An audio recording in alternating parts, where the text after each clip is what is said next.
Hi everyone, welcome back. This is a special astrology video. Oh my goodness, this is a special video, right? This is a special video. This is a special video. This is a special video. And to prepare for this special video, y'all, please make sure to do your 3 deep cleansing breaths in from your nose and slowly out your mouth, to be open, to be aware, and to be ready and accepting of this beautiful, special astrology video, okay? If y'all really love this message, please give credit to us. Please say, you feel me, we were inspired by the Memory Astrologer. If you all would like to continue to support us, you feel me, you can always send and share this video out. People will make you feel good. People will allow you to continue growing and blossoming to the people, to the person that you are destined to be, okay?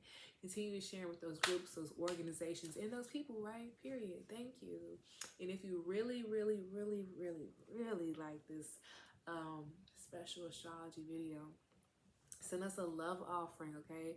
The Cashapp link is in the Linktree link in the description box below. It's also just regularly in the description box. The Amazon wish list is in the Linktree link in the description box below. Okay, excellent. Don't forget to come on over to the website, read your yearly horoscopes. Remember that those yearly horoscopes can also be read as each zodiac season overview. So let's think, okay? We are in the zodiac season of right answers only, and we're not doing sidereal, okay? So here, let me get your guesses, okay? We're in what season? We just left Leo, okay? That's a hint, okay? Bravo! Oh my goodness, you all are so smart. You all are so smart. You all are so smart. Little ones, okay? Very smart little ones. Yes, we are in the zodiac season of Virgo, so we should be reading what the horoscope of Virgo has. We should also be reading as what am I really learning deeper from Virgo season, okay? Use that. The website is a library. It is a resource. It is a love offering. Okay. It's a freebie, and I want us to have free resources so we can have resources in general to move in this world. You feel me? People be like, I don't know the steps, you feel me? I want to break it down and make it easy for us. Period, okay? Excellent, okay? Remember to thumbs up this video, send and share this video out, and you're ready, okay? Period. We're T. Okay, wonderful. So, no secret. Okay, I tell you a secret. This isn't just a regular astrology video, okay? This is a Uranus retrograde video. So we're going to talk about what Uranus is. We're going to talk about what the fuck is retrograde. We're going to talk about why does any of this stuff even matter, you feel me? Who talks about those outer planets that are like, who are you? You feel me?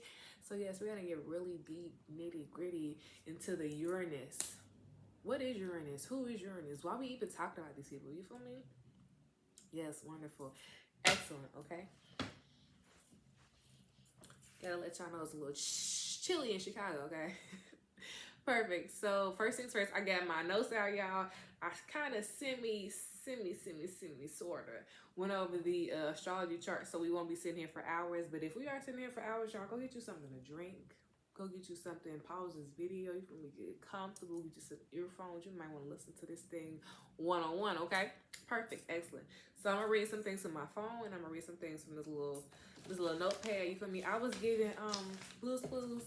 All right, so I'm gonna give you a clue. I'm gonna draw it, okay? So I'm giving that. It's also, I'm hella thinking about Oswald. Okay, so what's going on with Steve? Steve from Blue's Clues. I see like the different Steves like linking up.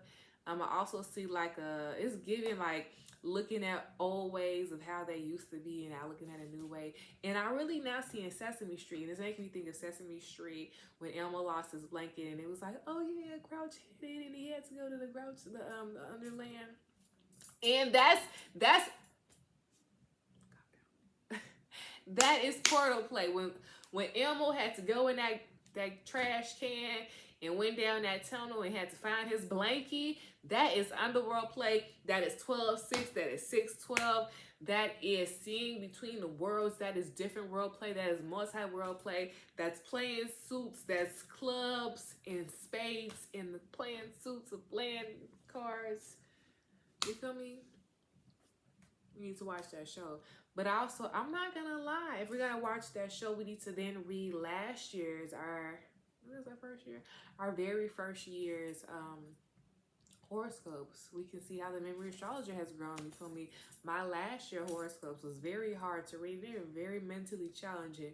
This year I'm more so trying to be jokey, understanding for anybody and everybody, even if they're into astrology, been doing astrology for like hella years, you feel me? People who brand new to astrology, people like astrology is like, you feel me, astronomy. And I'm like, okay, you feel me? Anybody can read it now. And that is the growth process, right? Wonderful.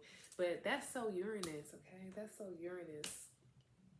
And yeah, so that's one show we need to watch. Elmo. We need to look at the growths of situations, the growths of cartoons. We can also do the growths of like television, you feel me? People used to have in big old boxes, had to get the antenna, you feel me? When the storm came, you know that TV was out, babes, you feel me? Now when a storm comes, you know, you can, all right, Netflix, all right, YouTube TV, all right, Apple TV, you feel me? All right, Hulu, you feel me? So, all right, HBO Max, you feel me? Like, you can go to whatever you want to go to, so it's multiple layers to that program. But all right, y'all, let's get into it. So Uranus retrograde, it starts today. Today is probably September 2nd. This video is made 10:24 p.m. September 1st. This video was made just as Uranus was going into retrograde. So it started, I'm going to tell y'all the time, you feel me? Because I really just try to keep it into the website. But it's 10:18 p.m. Uranus in retrograde in Taurus. To really dive deeper into understand this video and to use it into practical knowledge, because that's what Uranus is. You feel me? I'm not finna sugarcoat anything, okay? I gotta be really 100% real with you all, and I have to be, because we did them talismans that was really like a Uranus appeasement, and also an Algol, that fixed star appeasement. Shout out to everybody shamed and shunned.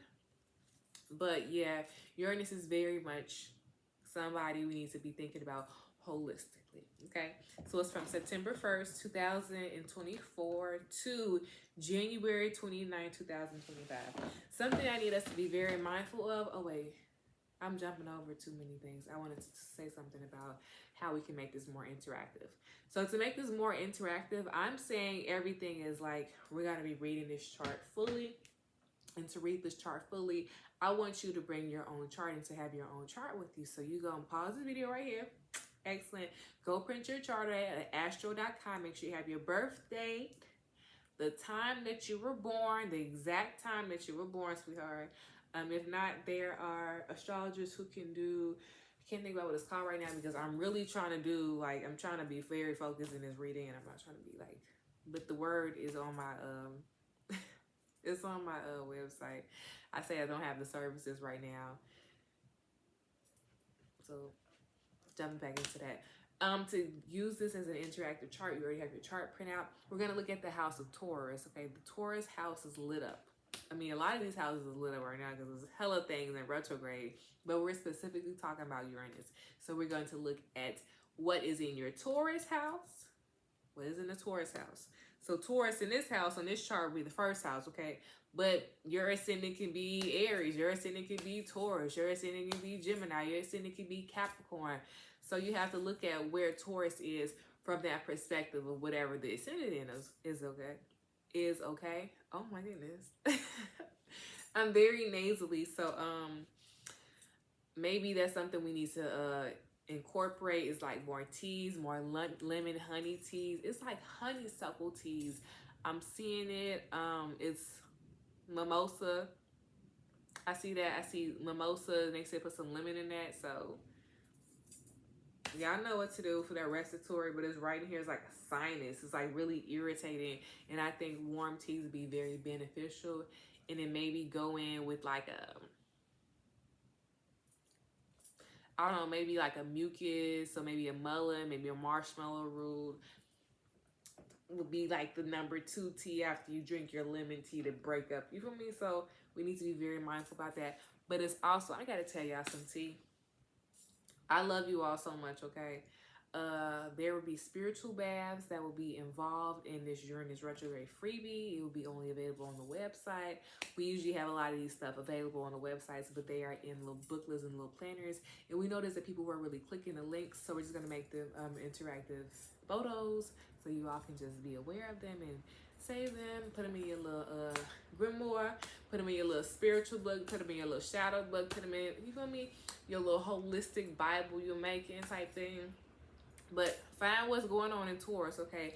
Pay very much attention, because Uranus right now is at the end of Taurus, yes indeed, but it's going back into the early 20s. And I'm saying early 20s as in 24 degree. So a lot of those things will be coming up again. And I'm saying this because we've experienced this already. And if we're aware of the previous experiences, when they pop up, they won't be like that shock and awe. Everybody be like, oh yeah, Uranus is shock and awe. Baby, is it shock and awe? You were not in the know, so now it's shock and awe for you. You feel me? Who am I? Who am I? Who am I? All right, so September 1st through January 29, 2025, okay? What I like about this Uranus retrograde is that I've been really watching it for the past, 4 years? And all the retrogrades been in August, and they ended at the beginning or like second and a half week of January. Now, this Uranus retrograde starts in September, not just any part of September. The first week of September, the first day of September, Uranus retrograde hits, okay? So with this, I like to already say that this is a culmination test, and Uranus is making sure that whatever we've already previously learned, we're able to put into action and understand the big practical use, to understand what we need to do to now continue the freedom, liberation aspect of ourselves, okay? So this is really maybe we've already started something, we didn't finish, really start on, really stand on it. And now this is are we doing what we said we're doing and standing on it? This is really that test. Now, September is a culmination month. If you're saying, why is September a culmination month? Because Uranus did a dance with Mars earlier this year. It also did a dance with Mercury. It also did a dance with the Sun. It also did a dance with Jupiter. But what I'm really trying to say right now is Mars, we're paying attention, is Mars and Jupiter. Those are the planets we need to be paying attention to in the conversation when I'm talking about, when I'm reading this chart. You feel me? Because Uranus already did a dance with those, and it already did a dance with Jupiter. Sorry, let's do the first one. It already did a dance with Mars June 26th, to July 24th. And it did a dance with Jupiter March 10th through May 20th, okay? These days are very important. Pause the video, go to your camera roll, see what was going on, see who you was teed up with, see who you was friends with, see what the situation was going on, see what pictures you took, see who you was texting, seeing what emails you went down, you feel me? Because all that stuff is very significant, because a culmination facet is from those areas, okay? Okay, so picture those themes that went on, okay? And I'm really trying to say big picture things, because if we're going to be playing not inner planets and outer planets play, we need to see bigger pictures so we can see the domino effect of what's going on. So when it impacts a personal situation, we won't be like, oh, I don't understand why this or where this came from. Like, no, we already see the underlying level, the impact, and what is meant, what is it exploring for me? What hole is this exposing to me? You feel me? So we can work on it. We can work through it. You feel me? Uranus is like, what are you now going to do with this situation? You feel me? Like, okay, perfect, excellent. Went too far. Gonna come back in a little bit. Okay, okie dokies. So we already set the day. We already set the time. What is Uranus, girl? Uranus is a planet. Uranus is the 7th planet. It's right after Saturn. So really what I'm going to try to break it down to make it as easy breezy. Saturn is the obstacles that we go through each and every day. And from that obstacle, you feel me, you can either, shut down and be like, I'm not doing this ever again. This stuff is hard. You feel me, this really isn't what I wanted to do. Yeah. Whatever the words are we want to put into that area right there. Or We can go through the situation, start seeing that there's a pattern, there's a habit to this. Start understanding I feel like we have to learn how to play. We have to learn the engagement of play during Uranus. And I like Uranus because that's very tactile play. It's very tactile play to allow the hand, like the ability to, like, you know, if you can create something with your hands, it makes the brain like, oh, aha moment, like that, like a breakthrough type thing. So hands, movement, engagement leads to mental breakthrough. So here we're saying that we need to go through experiences to have the awareness to have the breakthrough. So the experiences are Saturn, the awareness and the breakthrough is Uranus, and from that it leads to Neptune, okay? So then you can remove this to start anew, right? Or maybe you can finesse it and start something and tweak this and do that and do that in a little glamour here. You feel me? It can go a lot of different ways we can use it. But if we want to use and see astrology holistically to understand, you know, the benefit and why we even playing this game of astrology play, you feel me? Why is this useful right now for us as an individual? Us right now in this flesh suit. Us right now, you feel me, in this body. You see these clothes I got on, like, why is this important to me right now type of situation, okay? And that's what I always want us to think, is to think critically. How and why is this important to me right now, okay? Excellent. I'm just so proud of us. I just have to keep saying that to us, how proud I am of us, okay? Perfect. Excellent. So,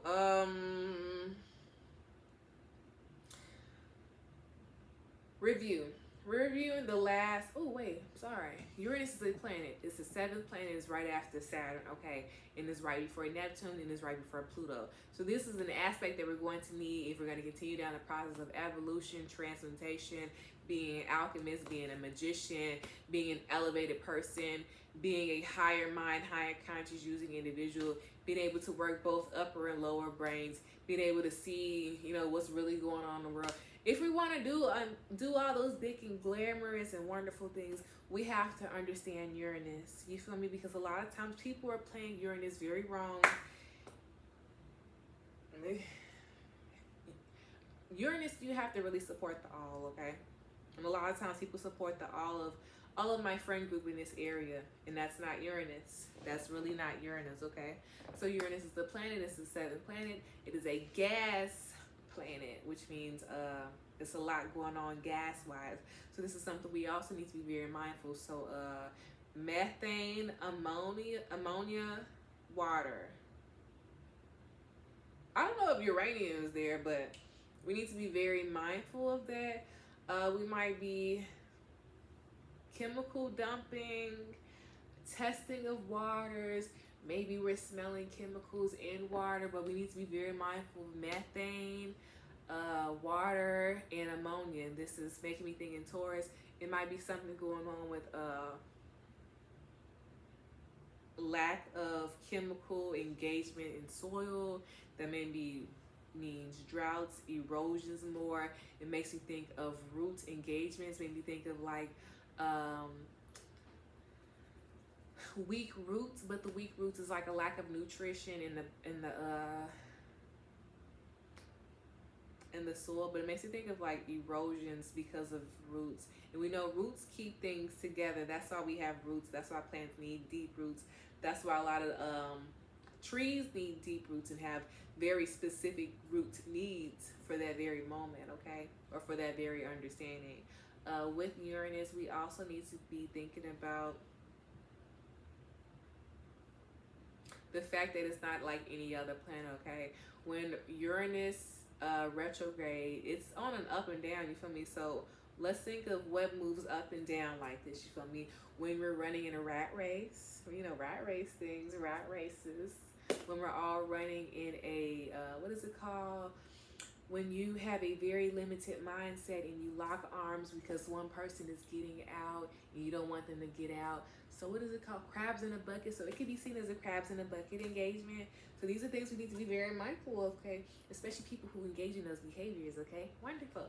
But Uranus, when I say orbits on a rat race engagement or elliptical, I'm talking about how Earth rotates, not like this, not like, you know, a regular circle, it rotates just a little on the edge, okay? But Uranus, it rotates up and down like this, you feel me?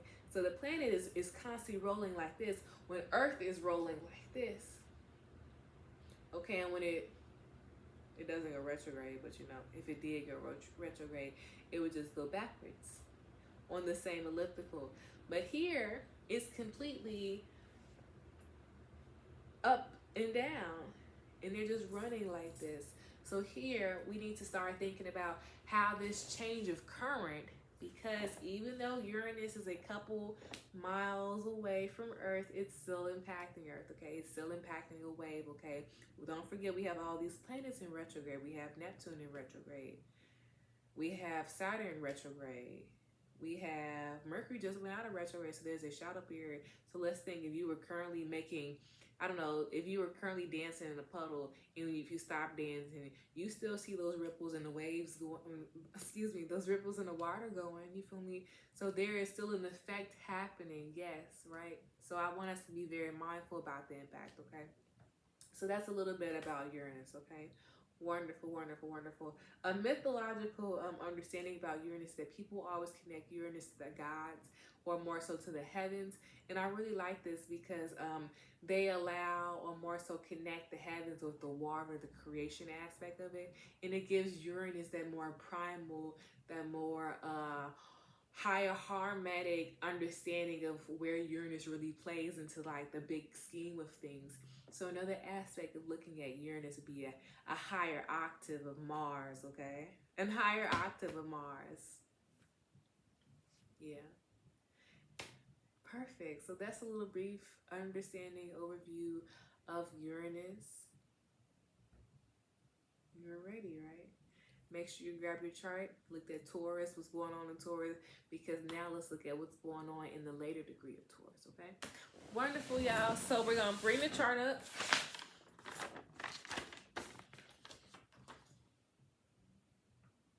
Ooh, my finger's on the wrong side. Okay. So we see that the ascendant is right here. And we know that this is the ascendant because it says AC, okay? So right there on the ascendant is who? It's right there on Uranus, okay? Ascendant is 23, Uranus is 27, okay? And it's all in Taurus, okay? So look at what's going on in your chart in Taurus. Look at what's going on in your chart in Taurus. Look at what's going on in your chart in Taurus. But automatically what I started thinking in my head is that we need to be very mindful of what we are inhaling, what we are drinking. We might be drinking like a lot of carbonated pops. I need us to be very mindful about that. I need us to be very mindful about our it's not even a carbon soda, because I keep saying that, but like our sugar intake, okay? Be very mindful of our sugar intake and how much things that we are consuming, okay?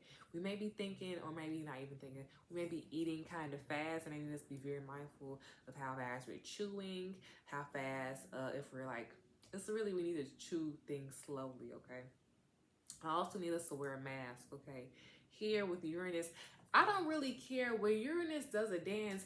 It just has this like electric feel that's connected to it. And it also makes me always think about a sneeze, you feel me? Because when you do that, achoo, it comes to like a really quick, energetic zap, okay? And it also makes me think of sickness, it makes me think of cold, that makes me think of germs, okay? Traveling really quickly, traveling really fast. So it makes me think of osmosis Jones. We need to be very mindful about the things that we're touching, and like being around our mouth and our face, things that we are inhaling. So we need to really much up our mask, especially if we're around people, okay? Absolutely.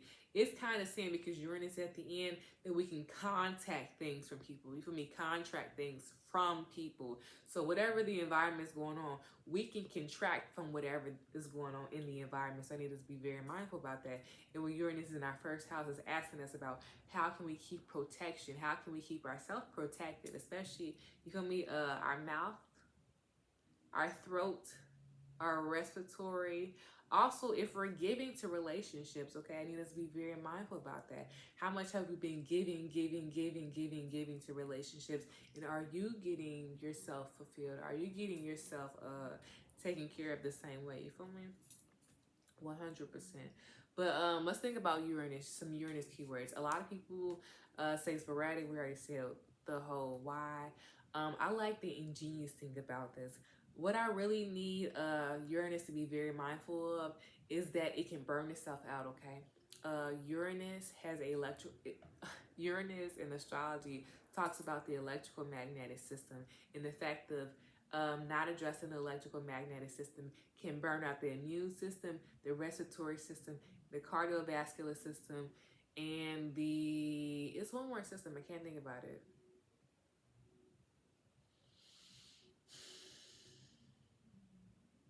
But yeah, it can talk about extreme burnout of that. And now in my head, it's making me think of Four of Spades.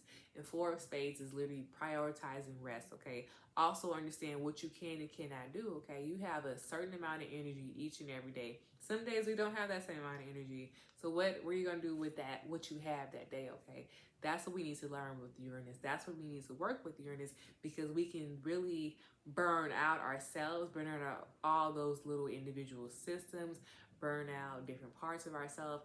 We can really make ourselves sick, okay? And that's something to just be very mindful of, so we do not have to experience that burnout, right? So we do not have to experience that that fire.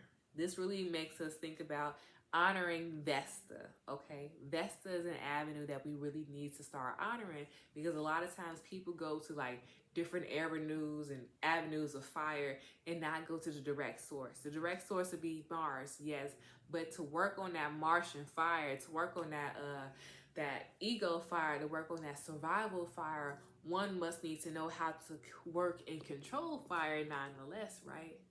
Vesta is the understanding of learning devotion to the fire, understanding what you can and cannot do, understanding how you must work with the fire. Because if you work it too much, you feel me, you might put it out, you feel me, it might get really low and you might need to go out and buy some supplies. But what if that fire is now left unprotected, you feel me? So there's so many different avenues of learning to work and caretake for fire. The outside of fire, the primal source of fire, what fire can do for you, all those aspects, okay? Perfect. Another keyword for Uranus. Yeah, I'm so sorry. My cat is just like walking around, okay? I just wanted to make sure he's okay. But another keyword for Uranus is we already said ingenious. Those people are so smart, or more so not Uranus, not those people, but people with strong Uranus are very smart. They can see habits. They're very psychic, but their psychic is being able to see patterns in like generations and how they play. So those people right there can like peep patterns. Those people right there can peep numbers. Those people right there can peep omens. Those people right there can peep a message from like out in the wall. Those people right there can create anything. You feel me? Those people right there are very take nothing and make something. That's Uranus, okay? That's very much Uranus. Whew. Okay, some other keywords that we're going to be learning, more so experiencing with Uranus, is learning through tactical understanding. That's hand play understanding.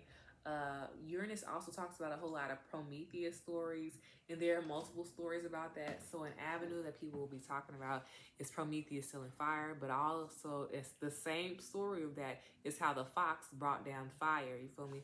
And it wasn't just the fox; it was the connection of all the animals. So that's why I say when we talk about Uranus, we shouldn't just talk about the whole like what was the word? It started with an S, y'all. I'm so deep in it. Sporadic. We shouldn't just see things as sporadic, but more so how intuitive you are, how understanding you are, how you see the primal and the before story that was already written type thing. So Uranus is very, very smart, very forthright, very past engagement. A lot of Uranus engagement also does like ancestor play, because it allows you to deeper understand like the ancestral's history, the ancestral reasons why they like the motives, the ancestral's values and morals, so you can build off that. You feel me? Uranus allows in a way for each person to grab the baton for their people if they're into like ancestor veneration. That's why Uranus is very strong, and I keep trying to emphasize the fact of the matter is that fire can be used in every sense, okay? Ancestral veneration from the aspect of Uranus is very strong because you allow everyone to share their survival story, to see the understanding of that, see the message of that, use it to your benefit, and keep running with their same fire. That also allows them to keep running and to do and to help you along the way. So now you have an inspiration, you feel me? So Uranus is now connected to the inspiration source. So when people are inspired, so when people have that aha, when people have those, it's really those aha moments, because epiphanies is, it's like ahas, those like brain light up moments. That is Uranus as well. A breakthrough moment, that is Uranus as well. Some avenues of Uranus is John Henry, the story, and it's not the story people they be saying out there, but let's get to the real John Henry story, okay? Okay, that's Uranus. Nat Turner, that's Uranus. You feel me? We should start seeing the different avenues that Uranus presents themselves. Okay. Perfect. Okay, yeah, I'm so sorry. I'm like really going deep into this. Another aspect of Uranus is catching the Holy Spirit, catching the Holy Ghost. Okay. Mushita Ora would say that an avenue of Uranus would also be when you have those spirit taps and those jolts and those electrical shocks in your body. That is that. That is that. Another part of Uranus is revolt and rebellion. But it's all for breaking the sense of limitations of the self, of the systems that can be imposed on the self. You feel me? Breaking free from traditions, from values, from standards, from societies, from thought processes, from morals, from social norms. That's Uranus. You feel me?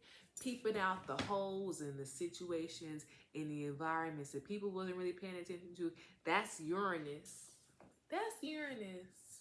We should not be afraid of Uranus. We should grow to understand this aspect because it allows us to know and to strengthen that Virgo aspect, that Mercury, that self-efficiency, that learning how to make a better system. You feel me? Uranus allows you to make better system because it allows you to understand each person as an individual.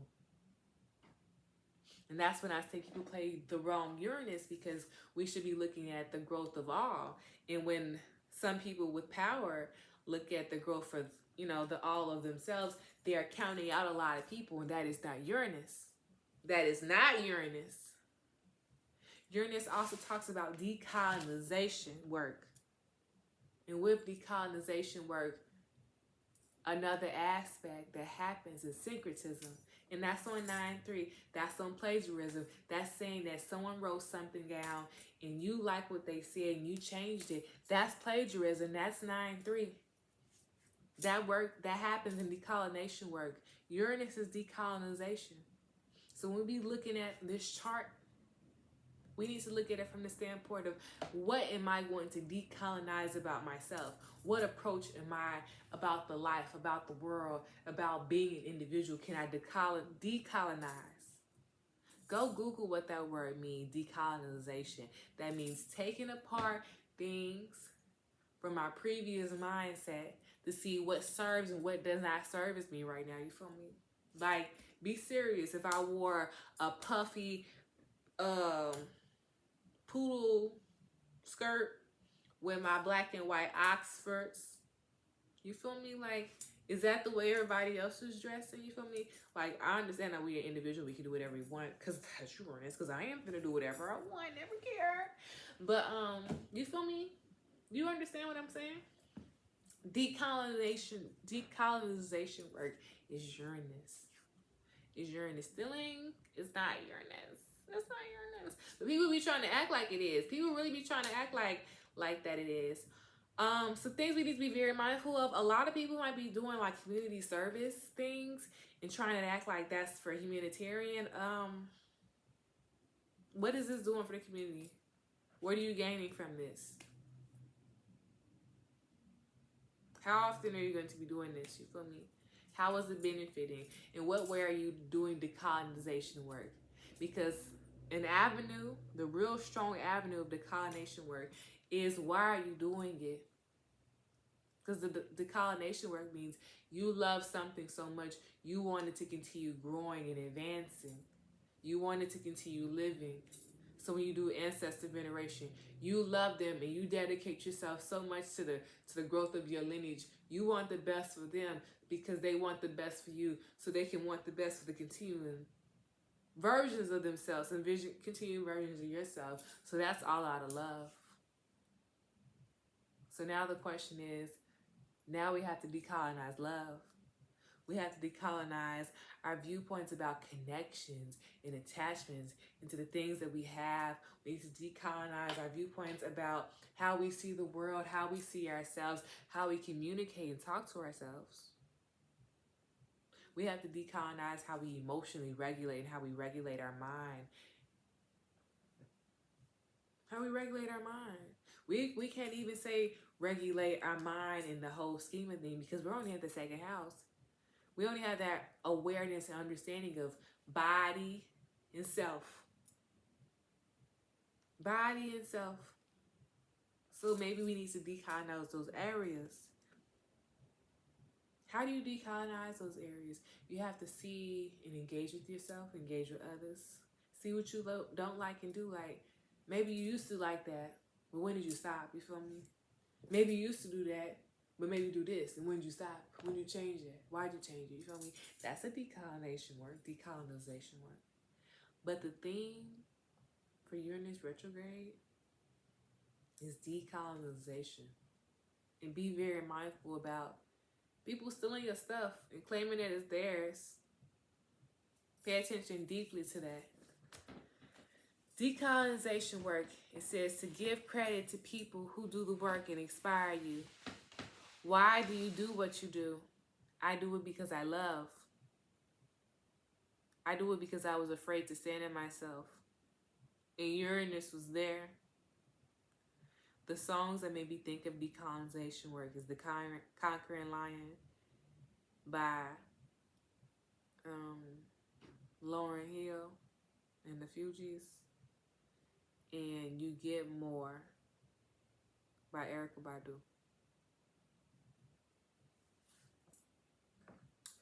Uranus 27.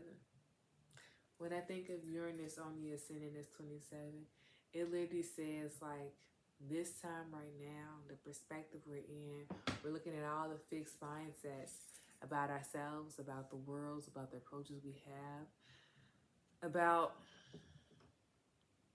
how we see one should live, one should move, especially this year. Think about yourself from Taurus season to now, and look at how you've grown. Look at what you've tried new. Looked at the experiences you had, the failures, and I have to say failures because these aren't really failures. These are tried and trial, like trial and trial. You tried something, you realized it, and you feel me, you moved on from that aspect. That think about all the decisions, all the relationships, all the things that you have connected yourself to. Now I want you to start thinking about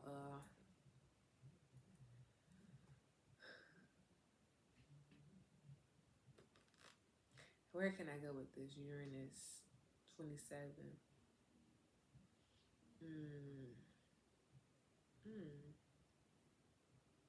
Now think about yourself from a year from now. Think about yourself a year before this. And check in with yourself, you know what I mean? Monitor your growths and your understandings.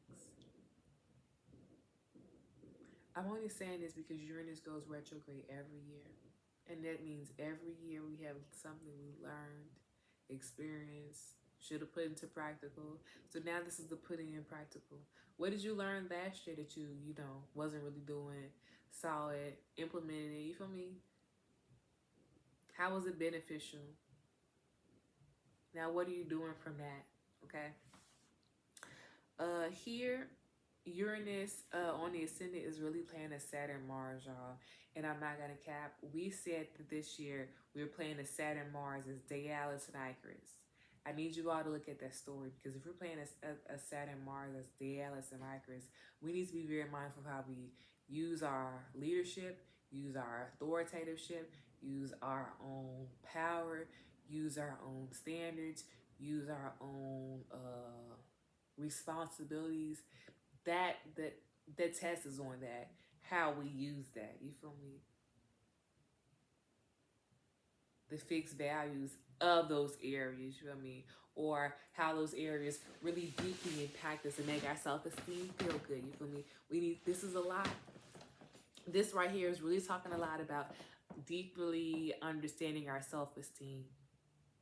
We might be going through some situations that impact our self-esteem, especially how we view ourselves, and it might really hurt our feelings. But this isn't to hurt our feelings. It's so we can be aware of it, so we can, where's Venus at? I just not be fake.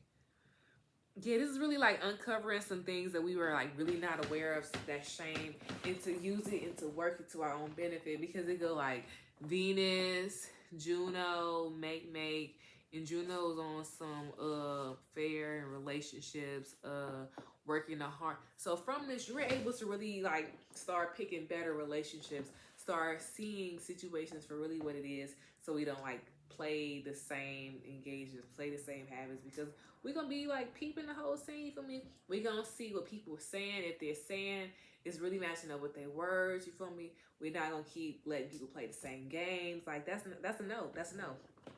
So here, I'm gonna stop being so far away from the chart. So the Saturn Mars test is a test of power, how one uses power with the titles, responsibilities, leadership, experience, wisdom. So here is really on some real stuff.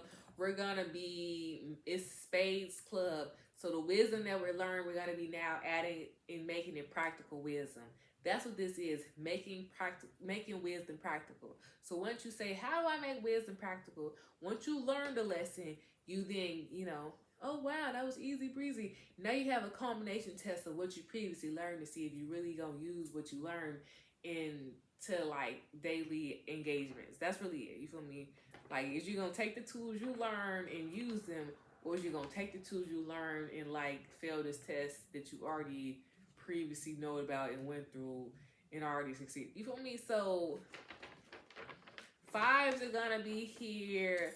Sevens is gonna be here. Sevens hella have to be here, because it was saying how there's like constant tests of like seeing through the illusions, seeing through the fraudulent words people were saying, because you really need to pay attention to what people are saying. They thinking they're slick, and it's like, oh, pay attention deeply. Okay. So,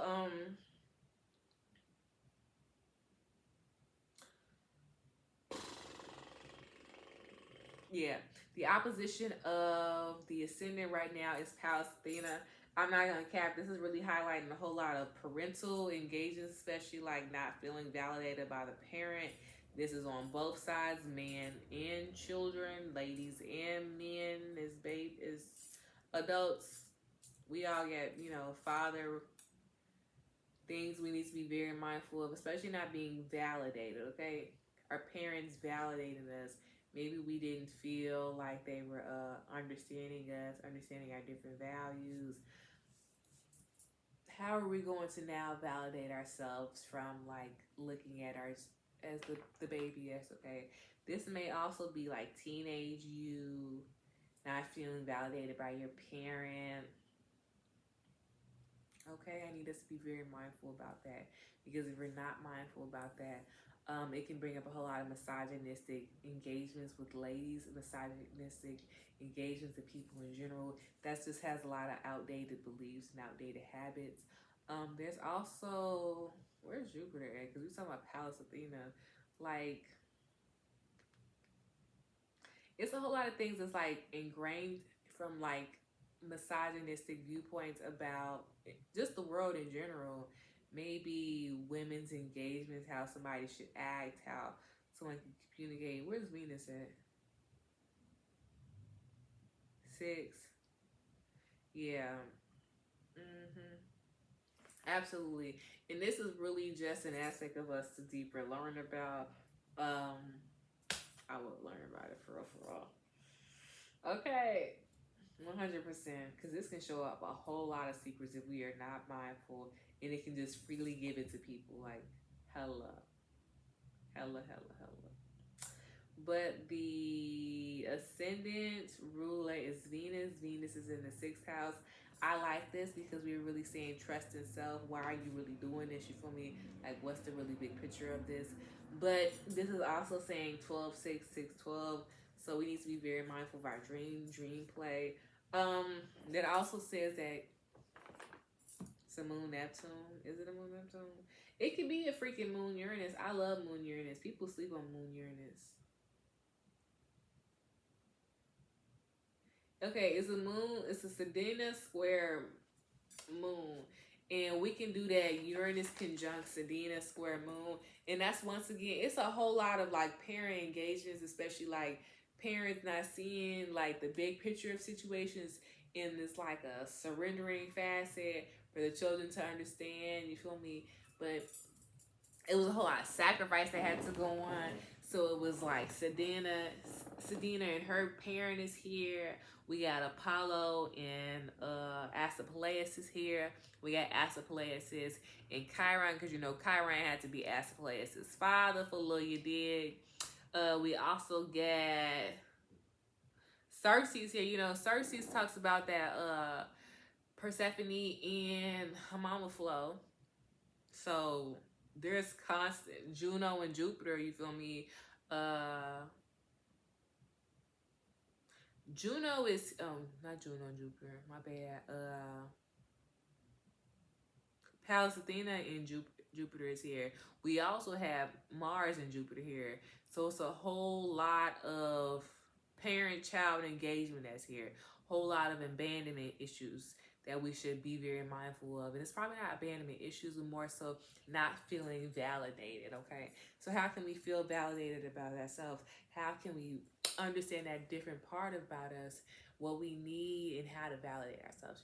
What does that look like, okay? But I really need to tell us about the tests that they're like accidents that could happen, but I'm going to say that they're tests. But there are accidents that are very prone to happening, and I need us to be very mindful of, okay? So, the test goes 2nd, 7th, then 9. So, second house test is first, there was a test of character. Second house test, I'm not going to cap, it's a 3-9 test, so people are stealing information. And I'm not going to cap, I probably would not do that, like, at all. I wouldn't even say nothing out loud. And if I do say something out loud, I'll probably give them credit, because I wouldn't even play it, like, for real. I'm saying I wouldn't even play it because these two planets, Jupiter and Mars, are in the same house at the end of Gemini, but they also previously did a dance with Uranus. And I don't want no previous smoke that Uranus already talked to us about having to play out, you feel me? Because Sedena is at the 1st degree and Mars is at the last 28th degree. So there's like a whole 27-degree separation right there going on. So there's a whole lot of like confusion, a whole lot of like not being aware of like really the engagement of something, you feel me? Not consciously seeing full picture of some things. So I don't want that to happen with us, especially by like, you know, not thinking clearly, trying to like communicate fast, any of that, okay? I need us to think carefully before we sign anything, think carefully before we engage with people, think carefully about everything, yeah. And people come up, you feel me, like really pay deep attention, you feel me, like pay attention to all the flags, the things you're seeing, the things you're feeling, like pay attention 100%. The second test is a 7th house test, and I said the deeper underground knowledge, but the 7th house is Scorpio, and Scorpio's ruler is in the 2nd house, and Scorpio's ruler is in the 9th house. Hecky no. I don't want no test to learn wisdom by learning to, you know, regulate myself. Because that means like that's one of those wisdoms that your people gave to you. You didn't heed the wisdom, so you have to now go through it and experience the wisdom to previously heed the wisdom that your people already probably said to you. Maybe they didn't say it in a way that you understood it, but you learned the lesson nonetheless type of situation. And you feel me? Sometimes we gotta learn that because hard head make a soft hand. That's Taurus thing. But if we can heed the information, that'd be very much information useful for us. Cha-ching. Okay. And the last test is a ninth house test, and that's really the test of if it's quality, if it's authentic,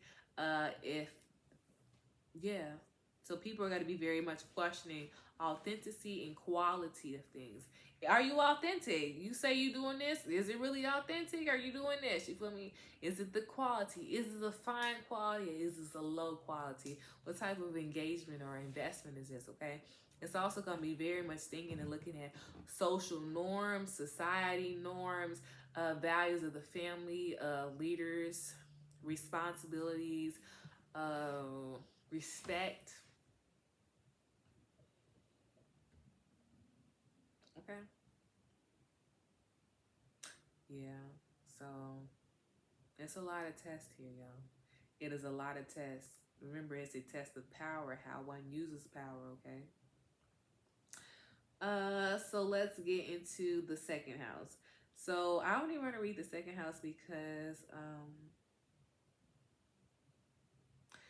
Uranus is conjunct Sedena and it's 1 degree, and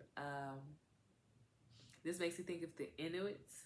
So we should pay attention to what's going on to the Inuits in their history. They may be, I really don't know, maybe they're moving, maybe a short move.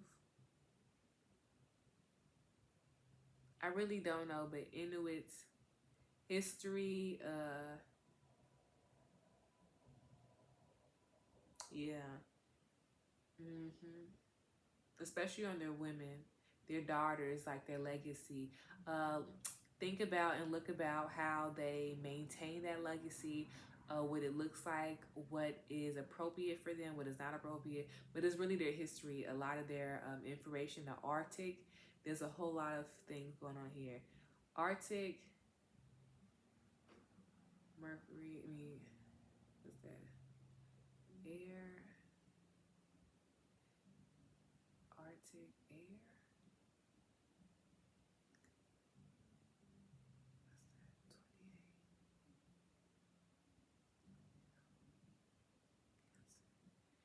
Wow, it's like an evaporation of the Arctic air. It might be around Australia. I really don't know, but yes. Yeah, I'm so sorry. My neighbors downstairs are blasting music, so hopefully YouTube doesn't flag this video at all. But 100%. This makes me think about prayers. Give me 1 second. It's saying something about prayers.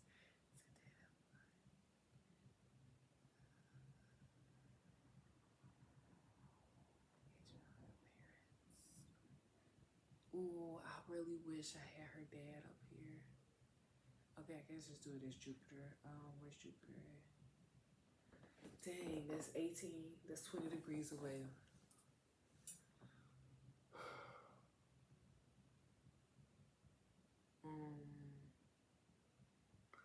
That would have ate Dangle Cap.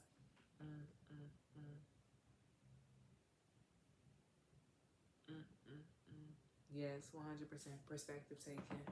This is really if children, what's the adult children? Ooh, yeah. Okay, parents, if we have some parents on here, okay. The parents we have, I need us to look at how our parents engage with us, especially validating ourselves, making us, working on our self-esteem, working on our confidence, working on how we communicate with ourselves. If we see that engagement from our parents, what is one way that we can, tweak it for our children? And from that, I feel like in a silent sense, it allows us to honor that, you feel me? Our parents did the best that they can, right? And from the parents being and doing the best that they can, it allows a softening moment, yes, 100%, but it allows a smoother relationship to your child with their own engagement and relationship to self. So here, we are really softening the relationship to self that our children will be building by allowing us to communicate our own childhood engagements with that child and saying, you know, this is what we need, and so this is what we're going to instill with you. And I feel like that'd be a very much open aspects, and maybe engaging with your child, uh, what they want and what they don't want. You feel me? So it'd be like growing personal voice. That's what is a really good part that we should start building. Is growing our own personal voice. What does that look like as a parent? You feel me? What does that look like as a leader for your people underneath you to have a personal voice? Okay. And when they have a personal voice and they communicate things that doesn't drive well with you, how does that make you feel as a personal adult, as a leader, as a person with power? I really like that, okay? I really like that. So the sun is currently, I'm going to just hop around. We're looking at the sun right now because we're in Virgo season, and all this is very important because this is an area that the sun is lighting up, okay? We were saying how the sixth house is very influential because one, we just got a Mercury retrograde, and this is the house that Mercury was in retrograde, was in Virgo, I believe. I think it was Virgo. I'm so sorry, y'all. I'm really just trying to think about this Uranus. But right now, the sun is lighting up this area. So the sun is lighting up.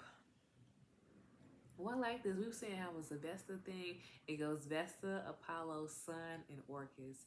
Now here, I really like this aspect because it's allowing us to deeper understand that the work that we have to do to continue moving means we have to be aware of the things that we are engaging ourselves with. We have to be aware of the energy that we're investing in. We have to be aware of the energy that it's going to take. We have to be aware of the systems we have to use, okay? So here it's also saying that we need to take breaks more. We need to take mental breaks more. We need to take more tactile breaks, and that can also be chewing gum. But I see that the chewing gum would only be like a small bit of calming down, cooling. I see that we also might need to do like sipping tea. If we do nervines, that'd be really good for us. 3-9. It could be just 3 herbs in there, so you can do like lavender, peppermint. You can do chamomile or you can do lemon balm, but it has to be like a nervine, like a stimulating facet for your mind and for your body. It can cool. You feel me? It can be cooling, yeah. What's Virgo? Cool, earthy. Yeah, earthy. I see why I say lemon balm. Anything earthy. So yeah, I like that. Oh, I kind of eat y'all. It's a lot of things you could do with this, but teas, 100%. You can even do rosemary tea. Okay, y'all, look at this. That eats, okay? But with this Sun conjunct Orcus, we need to be very mindful about the things that we're attaching ourselves to, especially its moral code, okay? When we understand when we play Orcus play, understand it is an underworld play. It's a Hilda story. So you will see that it is a door. You enter the door. Once you enter the door, you enter a new realm, a new perspective, a new area. And from this realm, you should be like learning from it. So understand that your dreams, you will be engaging with other people. You'll be going through different worlds. You might be going and traveling through different environments through a door, and from that, they're going to be showing you a lot. There's going to be a lot of character developments, a lot of tests, a lot of it's not really tests, but like you will be learning a lot in your dreams, okay, for you to use it in the real world. Perfect. Excellent. Perfect. Excellent. We read the sun. Now we're going to read the moon. I think it's very important for us to read the sun and the moon because if this is the chart that we're going to be using, and more so, this is the perspective that we're going to be in from September 1st through January 29th. We need to understand the perspective we're looking through the lens with. So that's Taurus 23, which means we might be looking at things from an emotionally connected sense. You feel me? Emotionally connected sense. How these things emotionally connected with me? So maybe we need to decolonize our emotional intelligence, our emotional connection. So from September 1st to January 29th, we're going to be decolonizing our personal touch with ourselves, right? Our emotional touch with ourselves, right? Right. Maybe we might also have some fixed mindsets about ourselves, right? Or fixed mindsets about liberating oneself from like own perspectives, and that's normal, you feel me? Because when you liberate yourself, you realize that you have to separate from things that you've been used to. You're realizing that you're gonna step down a path that you really never go on, so it might be fear. You realize that from this you really have to trust and have faith in yourself, in your own understandings, and more so bridge your own relationships to the creator and to God, and really what does that look like, okay? And from this, people are going to have to start thinking about what is meditation, what is responsibilities, what is being devoted and being on my path look like, okay? Because each person has their own individualized path. Uranus, right? Period. That's how we're reading the test. That's how we're reading it. So from this, how are we going to move, okay? Perfect. Yeah. So the moon is in Leo. It is 29-degree Leo, and it is conjunct Mercury. So not really conjunct, it's about 8 degrees separating from Mercury. So I like to say that with 8 degrees, there's a sense of feeling, so our intuition is heightened. So we need to be very mindful about people who speak in, double times, people who share information, people who break things down in small sense. That's actually what we need to do, break things down in small categories. We need to do things with the energy that we do have. We might be doing a lot of things at once. So with that, how do you keep track of what you're doing? You feel me? So I give you the biggest thing. I was just mopping. I was just cleaning my tub. I was just cleaning my, what's it called? My toilet, and I was also sweeping my bedroom all at the same time, okay? So when I would stop one thing, I'll pick up another thing in another room because I was in there, and eventually I was complete with 3 things. But if I wasn't, I could be, opening multiple windows and not completing these tasks, okay? So here, we know we need to think strategically and clearly, think in an orderly fashion to get our stuff done, right? We also need to think about taking breaks, okay? Taking realistic breaks to maybe move our body, you feel me? Maybe to watch some TV, to have fun and to have play, okay? That's something we really need to do. Also, because it's Mercury conjunct Moon, we need to take into our feelings into account, you feel me?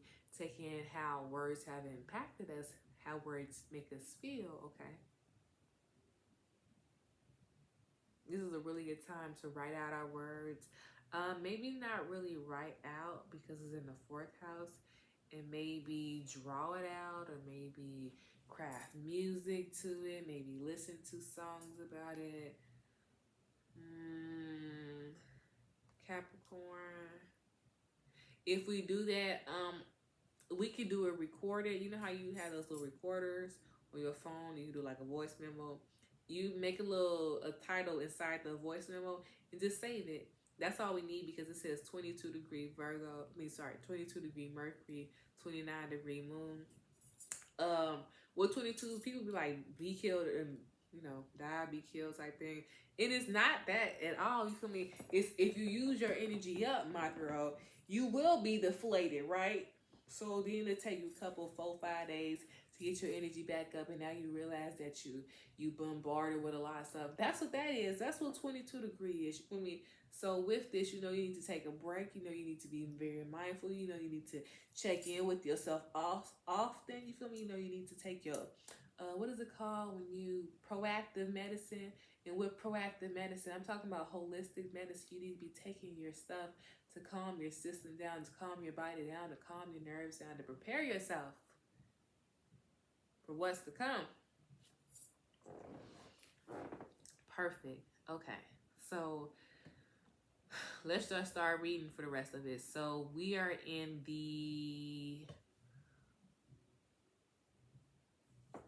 almost the second week of Virgo season.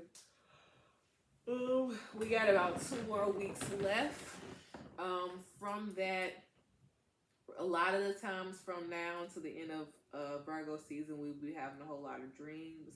Those dreams will be in the forest. We'll be in like a heavy populated tree nature environment.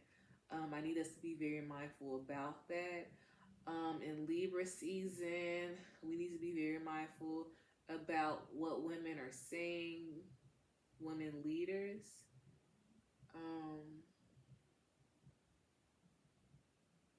The values that people impose, we need to be very mindful about that. We need to be very mindful about other people's values. Libra season is a really good season for us to take in what people are reflecting back to us, especially what people are saying. I'd be very mindful about that. People are sharing a lot about how they feel about us, but more so we are going to be also learning about like the world by experiencing the world, by like especially the first week and a half of Libra season. We're going to be experiencing things in the world, maybe our shadow. We might be reviewing our shadow and our engagement with it, how we've outgrown and grown with it. Especially also we might be looking at our old relationships and relationships in general, our relationship to our shadow, our relationship to ourselves, our relationships to our own habits, our relationship to like the world and really what's going on around us, the relationship to the things that we connect to. We should think about the caretaking more so, learning how to check in with those relationships. When we check in with a relationship, really what does that mean and what does that look like? And that's for each individual relationship, you feel me? So I wouldn't check in when I'm, the same way I'm checking in with like a romantic relationship that I'm in with a coworker relationship, you feel me? That's a totally different engaging with the person. So that's something that we should really do. The beginning of Libra season, we should also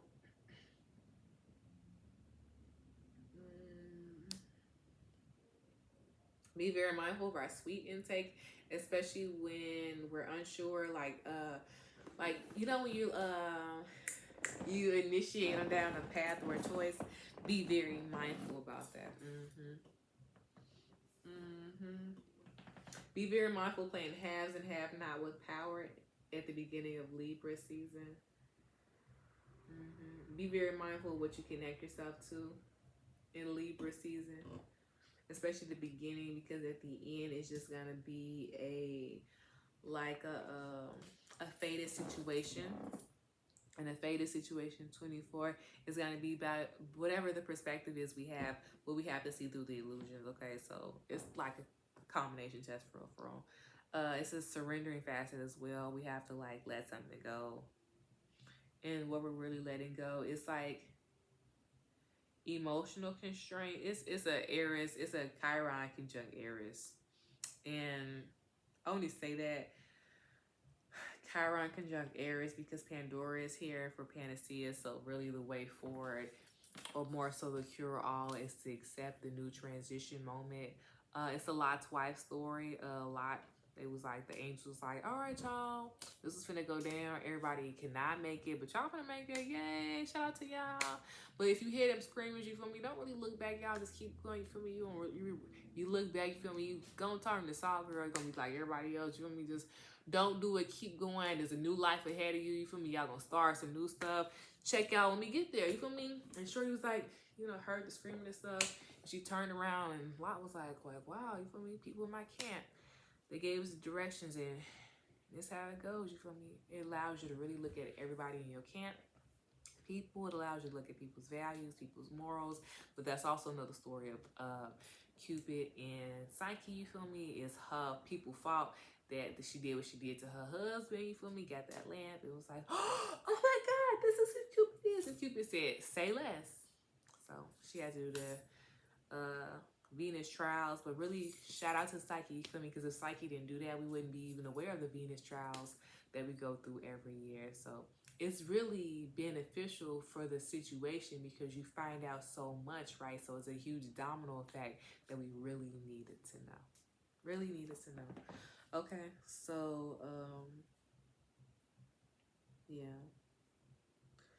We already said about Libra season, Scorpio season. At the beginning of Scorpio season, it's like divinity and the creator is communicating with you, but you're not like taking it in. It's like, yeah, this is the creator. Oh yeah, this is just like, it may be like people communicating with you and it's like confirmation. And we're really like not taking it in as that. And I need us to be very mindful about that because it comes up to us as, what is that? What did we call it? The word was claircognizance. Claircognizance comes to us at the end of Scorpio season, and the test is if you're paying attention to what is the creator saying to you through conversation at the beginning of Scorpio season. Okay. Sagittarius season is a Persephone tale, and this time Persephone is up. She is, so when she's up, remember she has to, she's thinking like, you know, I'm still the queen of the underworld. I still have to go back down there. That's still my other life. Okay, so don't ever think about, well, yeah, Persephone's up, she's with her mom, she's up here in the upper world, but don't forget she's still, you know, get anxious, she's still counting down the time that she has to go back down there and run the underworld. You feel me?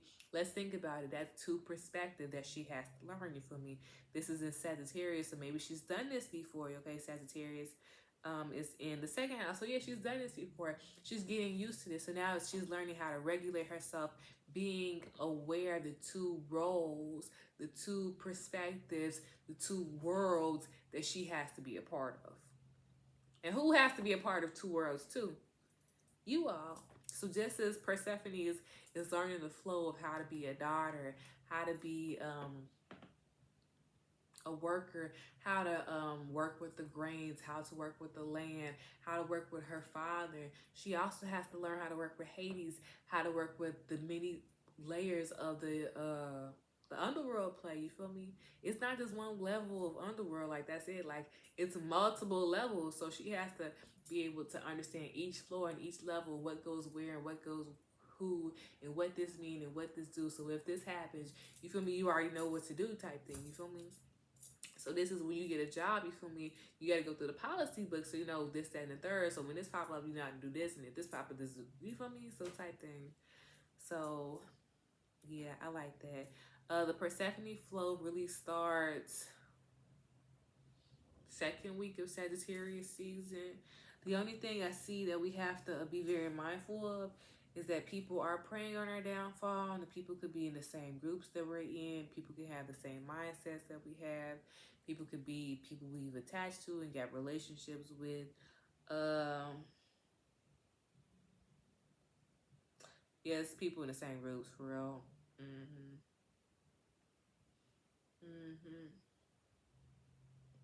If you want to know something about your ops are easily finessed. They have a group mentality.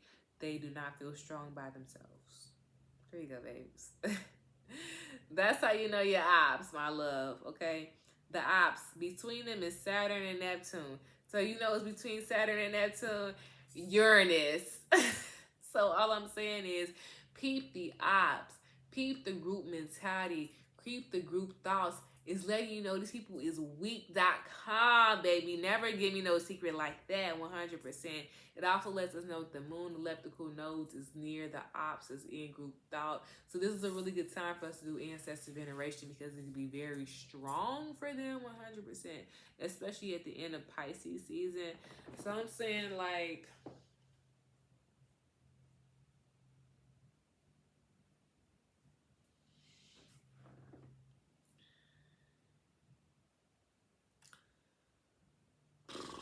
so like 2.5 Pisces week, 2.5 week into Pisces season. That's when it starts. You start really like playing that Persephone square Priapus, Saturn. Yeah. Mm-hmm. 100%. What's that? 16. Mm-hmm. 100%. I hate that. I hate that. I hate that because if people really play that, ooh, they're weak. Ooh, baby, they're weak. Ooh, baby, they're shallow. They ain't got no power anywhere else except that group. They ain't got no power anywhere else except that group. For real, for real. Mm-mm. They want people to validate and be secure in their own. They feel very safe. They feel very safe in groups. So this person might really dedicate and really rock with their friends through thick and thin. You feel me? So I would just very much pay attention to that. People who get down with that, 100%. But it's a very good time for ancestor veneration. Mm-hmm. Mm-hmm. Absolutely, the end of Pisces season. Okie dokie. So we back at. The second week of Sagittarius season, it's also a good time to do ancestor veneration. But because we were just talking about that Hama and that palace thing that we really won't pay attention to, like if we start ancestor veneration in Sagittarius season, we won't really start understanding how they engage with us until Pisces season, about the 2.5 week, okay? So we won't really start realizing it until then, okay? So I'm just letting you know, if you start work then, this is when it pop up. But if you start work then, this is when it pop up. And if you start working Pisces season, something we have to be mindful of is being consistent. Mm-hmm. And understanding, like, if that's a no or a yes. Mm-hmm. Yeah, it's really being consistent, not gonna cap. And understanding the different omens your people communicate to you. Yeah. Yeah, this is a whole lot of decolonization work, 100%. Because in each level, you can see like the different level and layers of decolonization that needs to happen. For real, for real. Mm-hmm. Okay, so Capricorn season, from the beginning of Capricorn season to the end of Capricorn season, that's a whole test. That's the ninth house test. You feel me? That's that quality. Is it authentic? Questioning quality, questioning authenticity. Authenticity. Are these people authentic? Is this people authentic? Is this values authentic? You feel me? 9-3, 9-3, 9-3. 9-3 literally says people are stealing information from people.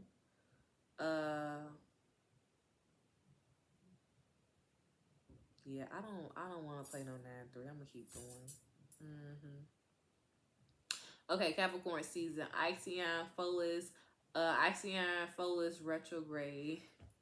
Okay, I like this. This is a really good time in Capricorn season for people to beat up their own awareness of what accountability looks like. Taking accountability for self. What does that mean? What does that look like? Okay. What does that mean? Because to be a leader, Ixion is a leader. You feel me? Folus is Folus people family. It's Folus family fault that he perished. So these are all avenues that we need to be very mindful of and to take accountability of, so we can protect the lineage and the survival of the lineage, but also so people can think about and making better decisions 100%. Like, let's be serious. And from that, it is Ceres, which is talking about that parental play, the eternal mother, that's that Persephone and her mom flow. Quaor, that is the breaking up of chaos and of the primal engagement, which is who? Uranus conjunct Pluto. And as we was finally saying, the last person to engage in an engagement is Pluto, per how it plays out in the whole chart. Mercury is first and then Pluto. So I like this. Capricorn season, it starts off with a who am I? It's like man in the mirror, seeing the growth of yourself over the last year, over the last 3 years. Seeing like, are you doing what you're saying you're doing? And then it ends off with you contemplating about the type of person you want to be going forward. And I really much like that. But it's also a test. So Capricorn test is beneficial for the first week of Aries, so we can see the illusions that people are showcasing, but it also allows us to tap more deep into like the magicalness of plants, okay? All right, Aquarius season is Pluto midhaven conjunct. Pluto's on 29 degree. Capricorn midhaven is 1 degree in Aquarius. This just really allows me to think about Prometheus and just the whole starting and growing of oneself and fulfillment. This makes me also think about the ancestor veneration during Aquarius season. People might be having more aha moments with their ancestors, or more so being able to just better it's like see situations for really what it is. I need us to be very mindful about thinking clearly about situations, and if we have the energy to do something in Aquarius season, we should be very mindful about what we engage in, because what we engage in for Aquarius season can impact us all the way until Taurus season 2025. Okay, so we need to use our energy wisely, be very mindful of what we're attaching ourselves to, and think hopefully and think bigger about the things that we're engaged in. Okay, perfect. Pisces season. At the beginning of Pisces season, there's a rest period that we should be taking, so maybe we should move more slow, more steady. At the middle of Pisces season, more so like the 2.5 week, we need to start I would just say get on a regime, and the regime is like things that you need to do each and every day. Do your own to-do list, especially because you're gonna have only a set amount of energy. You don't get the same amount of energy each and every day. So if you do it from what you didn't do and what you did do, that'd be very beneficial to you, so you don't get like lost in the sauce type thing. 100%. And then at the end is Neptune 29 degree. I like this. It's a Neptune test in 2025. Come out the gate kicking it. So yeah, this eats 100%. I'll be very mindful about fake love. Mm-hmm.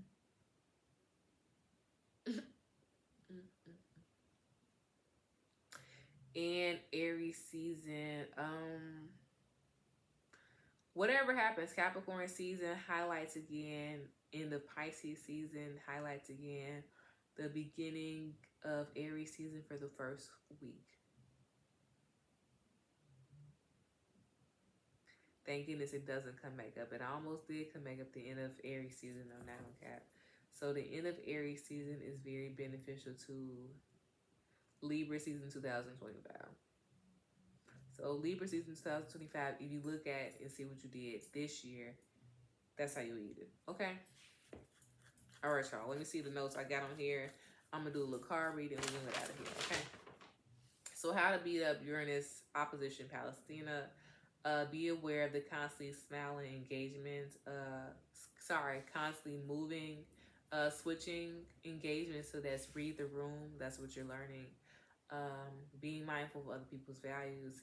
Tell people in your relationship exactly what you need. Especially for me, this is what I need to feel secure. This is what I need to feel understood. You feel me? Do this for me type thing, okay?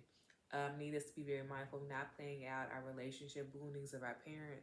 So you know how in a certain way we're not conscious of like our parents' engagements, that we can pick and choose partners who have those same similar traits, who engage the same similar ways. So we're not really engaging or beating up those habits or those patterns. We've gotten to a similar or a subconsciously similar aspect, and now we're engaging in those relationship patterns. You feel me? So I need us to be very mindful about that, okay? I need us to make conscious choices on what we are defining as a need, and learn how emotions rises from those needs. So when you pick and choose something, pay attention to the emotions that come up and pay attention to where they align to. So when similar situations pop up, you know, like, oh, this is happening because of this, and this makes me feel this way. So you understand how to regulate yourself in that sense, okay? So it won't seem as like some sporadic engagement, like, oh, that's what just randomly happened. Like, no, this is what happens when this happens.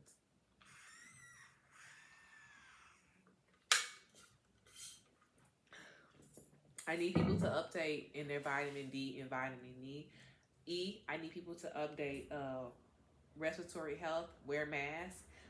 Family values and moral compasses is very much the eye for this year. You feel me? Like, is this morally good? Is this morally correct? Like, this is your moral value for me. Moral values and universal values is being learned and taught. Moral values, especially your moral compass, you feel me, has you judge things right from wrong. It's something that's very much going to be on in the forefront of the whole test mind from now, Virgo season, to the end of Pisces season, okay? So now we got a whole, 6 months of that? 7 months of that? Learning. So yeah, 6 months. 6 months was like learning through experiencing, you feel me? Learning through taking in the wisdom and now implementing the wisdom from, you feel me, into practicality. Okay? I don't think I have anything else to say.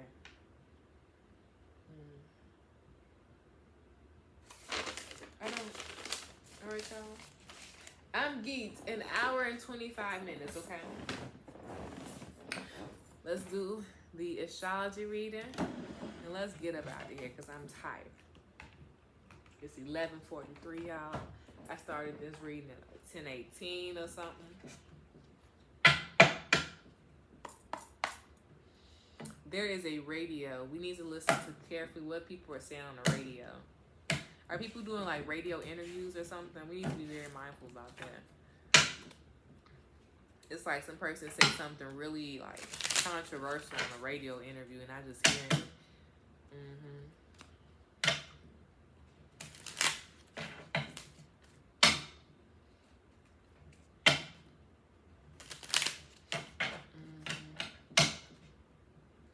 Pay attention to your head sensitivities. It's giving like monitoring spirits, and it's like not monitoring spirits, like how people be thinking and talking about it. It's like people monitoring you, and you can feel it in your head. And that's the avenue of Moon, Saturn, and Saturn, Moon. And people never talk about Moon, Saturn, and Saturn, Moon is being able to hear things from far away. And a lot of times, that's your animal instincts. That's why we're saying shout out to Uranus, shout out to the primal ones, because that is that, you feel me? In the chaos, when there was nothing, chaos is usually, as people define Uranus, chaos.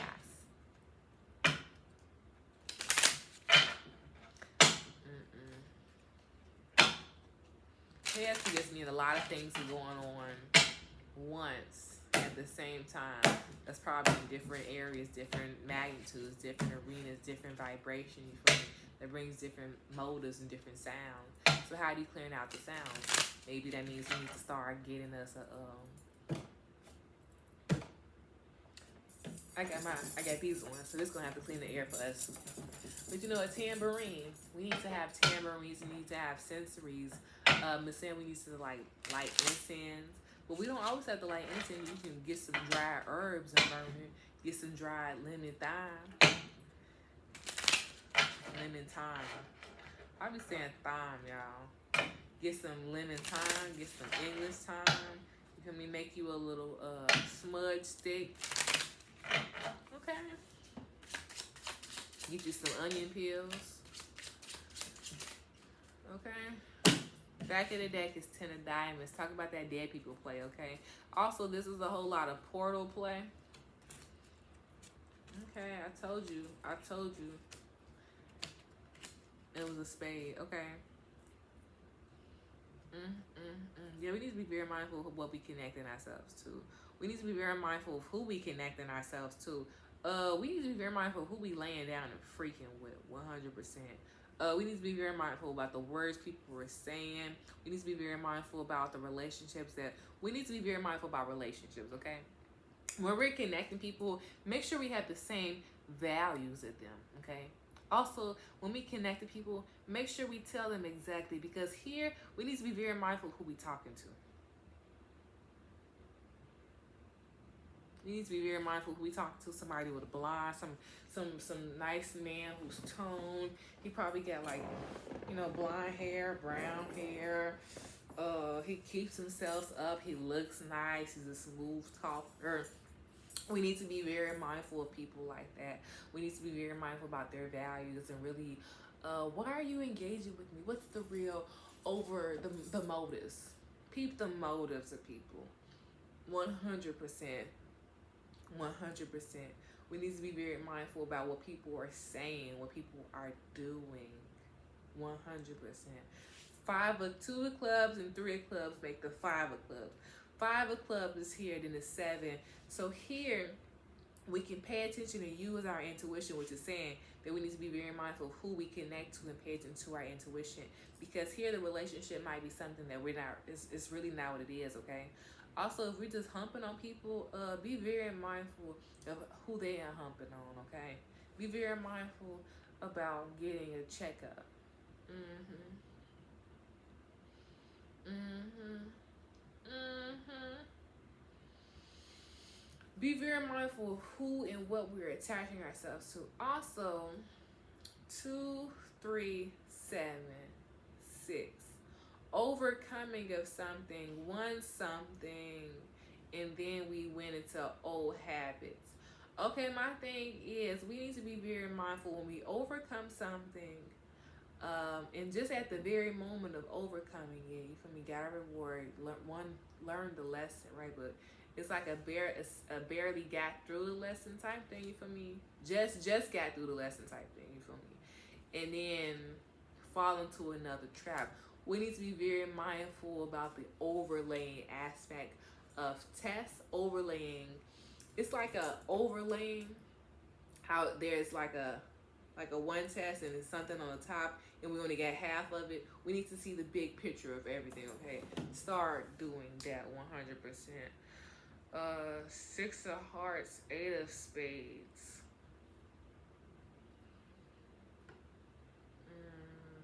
When was the last time we went and got a checkup with our blood to see what our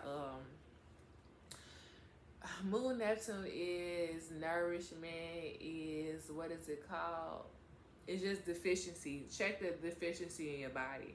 We need to be very mindful about that. How often have we been nourishing ourselves in nutrition? I'm saying nutrition is in the food. We're not giving ourselves the nutrition that we need, and that's why our body feels lethargic. That's it, lethargic. We might have restless legs. There's a magnesium. We need magnesium. Magnesium. It's the only diamonds we have here. If we have restless clubs, hearts, then spades. So there is no regulation at all. And the only regulation is the 10 of diamonds at the back, the queen of diamonds, the 9 of diamonds. Yeah, there is a in the ground, there is the erosion that's going on with the plants. There is a malnutrition that's going on in the soil. The soil does not have the nutrition that it needs. It needs like nitrogen. It needs some other stuff, but calcium, potassium, maybe some phosphate, sodium. It needs that. The ground needs that. Mhm. Mhm. 6 of hearts, 8 of spades, Jack of hearts. This is a money message. Give me a second.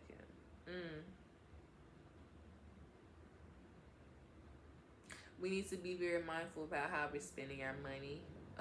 8.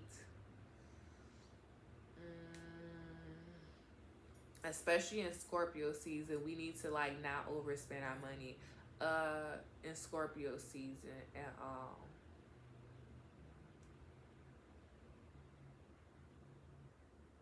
Is this 6 of hearts? If people, is this a second job? But we need to be very mindful of our engagements and our own overall energy in Scorpio season 100%. We need to be very mindful and think larger about the things that we connect and engage ourselves in. Mars, Moon. We need to be very mindful of how our emotions, how our thoughts can impact our emotions. We need to think about who we're collaborating with and friends with and their values. We need to 7 of hearts, 6 of hearts. What's that? 12, 13. King of Hearts. King of Clubs, King of Hearts, Jack of Hearts, Jack of Diamonds. Okay. Reciprocal, overkill. Jack of Diamonds. I need to see who the Jack of Diamonds is, but the Queen of Diamonds is right there. So, friends and family, job. We need to be very mindful of how much we give to our job, and we also need to be very mindful of how much we give to our friends and to our family. Yeah, it's really saying we need a home life balance and we need a job balance, because it says that our family can be neglected because of our job. Mm, mm, mm. Mm, mm, mm. Five of freaking clubs. Well, for the five of clubs to pop out, and we were just saying how two of clubs and three of clubs make the five of clubs, there is a sense of isolation one has to go through learning. And I think that it's very beneficial. It learns oneself to like make better choices, make better decisions about the people we're attaining to, about higher learning, about the knowledge that you are attaining, okay?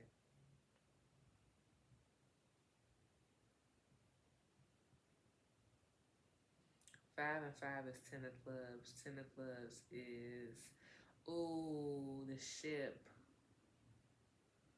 10 of, who's exploring? 10 of clubs would be a trip. Who's taking a boat? King of clubs. Okay. Ooh. Okay. Solar. This is the solar chakra. What's the crown chakra? Okay. Crown chakra. 7 of hearts. Balance. 7 and 6 is 13. The heart. Okay. So crown chakra, heart chakra. Jack of diamonds. Third eye. 10 of diamonds.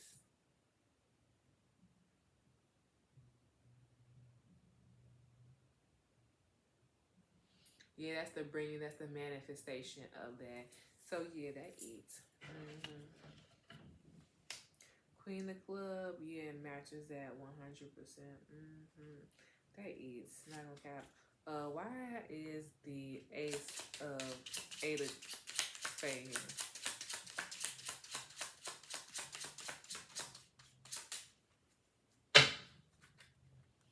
Let's say 7 of spades. They said previous choices. I don't like that. Gotta think clearer.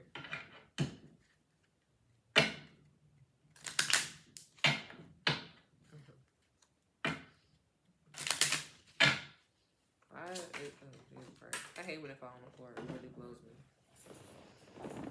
Ugh. Queen of Hearts. Okay, that's hilarious. Queen of Hearts, and that was the King, the Queen of Hearts. I like that. Okay, having to be use your intuition as a benefit. Okay, so your intuition is like highlighting to you. So through this, okay, so 8 of spades is also talking about the fear and more so unearthing this aspect of intuition. Okay, I like this for you to be able to trust yourself. Jack of diamonds. It's a new venture. Okay, yeah, this is a younger, insider version of you that hasn't been explored before. I got you. Jack of diamonds. Okay, so with this, that is the Jack of all trades thing. Maybe a salesperson. Who's the salesperson?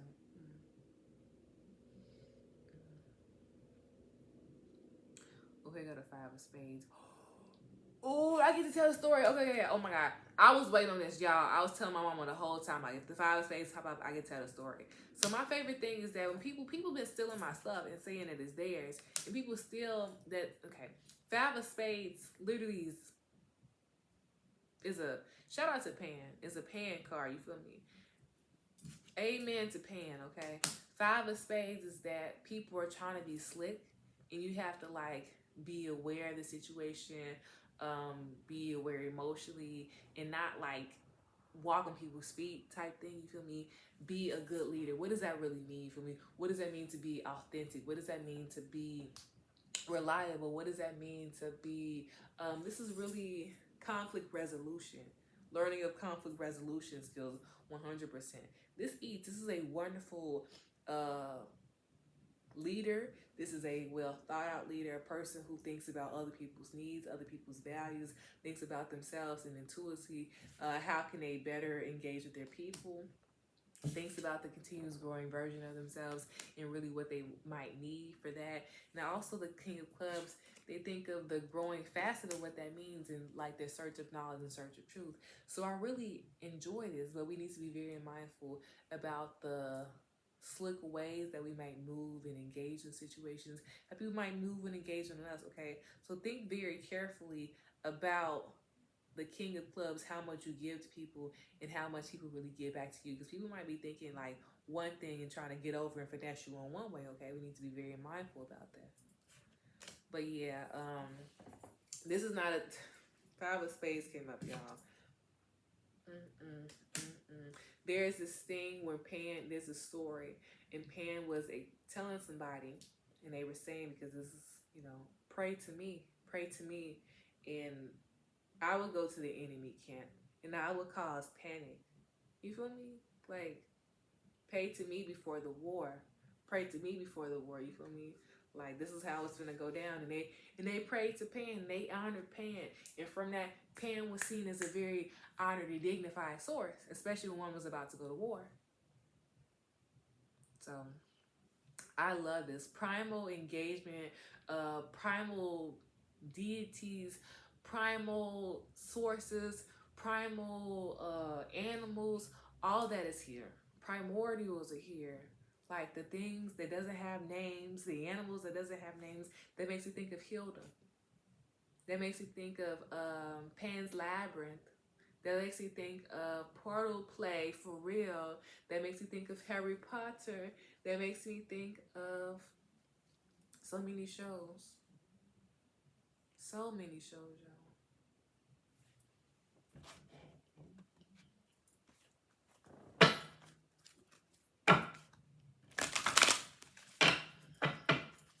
What's the oracle message for Uranus retrograde?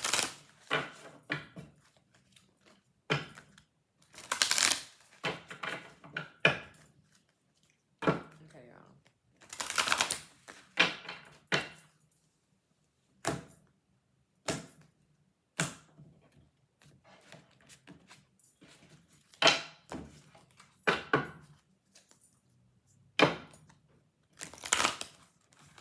Yeah, all I can think about is like chemical dumping and people just like chemically dumping.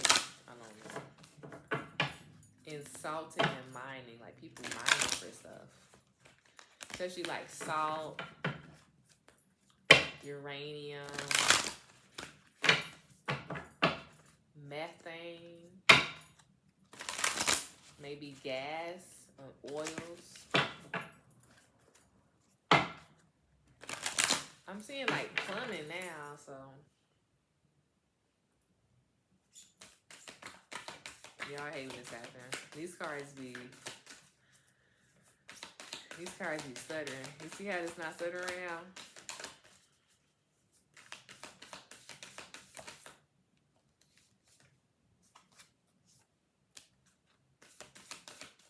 It's a dream journal, y'all. I'm weak. We really gonna have to write down. Remember I said that? And it said 20. Oh. Alright, this is the last one. And if nothing fly out, I'm gonna get the front and the back of the deck. Okay, that's the color. Front of the deck. Aromatherapy. I wasn't playing when I said I can smell it, y'all. So the herbs that we need to be very mindful of is vanilla, mint, orange, lavender. This could also be jasmine, so. Back of the deck is spend time with animals. I'm not gonna play with y'all. That's Pan inspired right there. That's Pan inspired, okay? Free Pan. And the decolonization work, I've been really saying free Pan. I've been really doing the decolonization work with Pan because Pan was only seen as one way. And I was just like, you know, not this year, not doing that. So the decolonization work for Pan for us has been very legendary because it us to awaken the primal and the primordial understandings and relationship that we have with nature. And our religions are nature background, nature connected. So Pan is nature. Pan is. So I appreciate the fact that I was able to wake up Pan, you feel me, for my people, decolonize the work and honor Pan and call to Pan and validate Pan and honor Pan and give Pan his things, because that is the colonization work, not saying and saying these things, but really doing the work. You feel me? Doing the work and putting the love and honoration in. Why do you do something? You do something for fame, you do something for props, you do something for validation, or you do something for the strictly love of what you have and what you feel for that, you feel me? So, the cards says dream journal, aromatherapy, spend time with animals. Y'all know what this is. Y'all know what this is. Y'all really know what this is. It's just a continuous facet of that astrology reading, okay? Dream journal says we need to very much pay attention to our dreams, especially like when we wake up, like that time period when we're waking up. So that's REM sleep. Remember, if you are having troubles finding or going to sleep, put REM, the asteroid, in astro.com. See where it's at in the house. See what house that is. You know, bring up that astrology wheel. See what you can do to assist into getting to REM, okay? So we need to be very mindful about that spiritual time right when we wake up, you feel me? Right before even that alarm go off, you feel me? We need to be very mindful of those sensations that can also throw off our dreams, you feel me? When we're in that moment of transition between worlds, the sleeping world and the waking world, we can be jolted out of a memory. So be very mindful about that. Write it down when you wake up. Try to remember. Dreams also can be shocked by someone telling you a situation, maybe a conversation that pops up. Maybe someone was describing a background and that background was also the dream, okay? Perfect. The next one is aromatherapy. So remember, an aspect that can cool our mind down or mentally down is the smells of situations. So really pay attention to the smells that you're feeling, the smells that you're smelling, and how they make you feel, okay? And the last one was 48, and it's spend time with animals.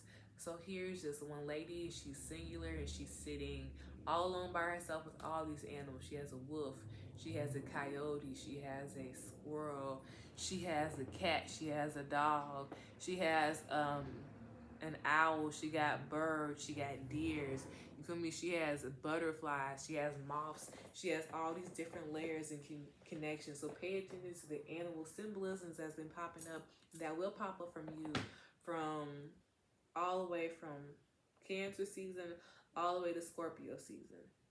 Pay attention to it. Which one do you see more? Do you see moths? Where do you see moths? Or do you see spiders? What do spiders mean? Do you always see that centipede at 1 o'clock? And you feel me? Like, pay attention to that and start deeper divining, or more so researching, what does this animal mean? When I see this, what does this mean? Because those are connections. That is the spirit communication that is going on. And even if you're not aware of it, you feel me? It's still going on. It is still going on. So that's saying omens are in the environment, even if we're not paying attention. So how can we attune ourselves to slow it down, to see what was going on, to see what is going on around us? To see what is going on around us. I love you all. I love you all. I love you all. And there will be a written Uranus Retrograde walkthrough on the website. It would be TheeMemory, MEMORY, Astrologer, ASTROLOGER.com. That will have the predictions up there. It might have some astrocartography services up there, y'all. It might have, well, it will have some spiritual babs, because that is a love from us to you. From us to you. From us to you. I love you all, okay? I love you all, okay? And I really love you all. Make sure that you know that you're very worthy. We're working on our worth, our self-confidence, our self-esteem, how we see ourselves, and we're building on that. And it's okay, you feel me? It's okay to, like, love yourself through the trials and tribulations, okay? Because here, I had some notes about Uranus retrograde. that is telling us that it's a lot of tunnel vision. And with tunnel vision, you feel me, we can really get lost in the sauce of like our mind.